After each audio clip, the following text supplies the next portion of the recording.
আমরা সেট দেখেছি বিভিন্ন ধরনের, কিন্তু এখন দেখব পাওয়ার সেট বা শক্তি সেট কাকে বলে। পাওয়ার সেট হচ্ছে, আমরা যদি একটা সেট ধরি এ এ সমান সমান 1 2 3, একটা সেট নিলাম, দুটো সেকেন্ড ব্র্যাকেটের মধ্যে আসবে, তিনটা আইটেম নিয়ে। তো পাওয়ার সেটটা হবে এই পার্ট, এই যে যতগুলো তার মেম্বার আছে এই সেটে, সবগুলো মেম্বারকে বিভিন্নভাবে সাজায় যতগুলো সেট তৈরি করা যায়, উপসেট তৈরি করা যায়, সেই উপসেটের সেটগুলোকে পাওয়ার সেট বলে। যেমন এটা যদি এখানে আমরা সেট করতে পারি 1 2 3 একটা সেট, আরেকটা সেট হবে 1 2, আরেকটা সেট হতে পারে 2, 3, আরেকটা সেট হতে পারে 1, 3, আরেকটা সেট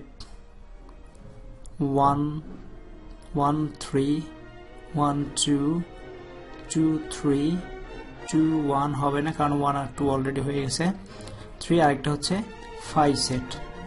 তো এই সেটগুলোর সেট যেটা থাকবে এটা হচ্ছে পাওয়ার অফ, এটা লেখা হয় পাওয়ার সি। তার মানে এই এর মেম্বারগুলো নিয়ে যতগুলো সেট তৈরি করা যায় সবগুলো সেটের সেটকে পাওয়ার সেট বলে।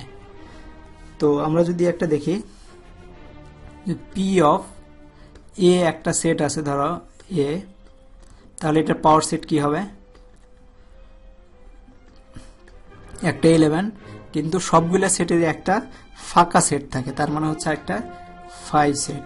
তো সবসময় 5 সেট থাকবেই, তো এটা হবে, এটার পাওয়ার সেট হবে এ, আর একটা 5 সেট মিলে হবে পাওয়ার সেট।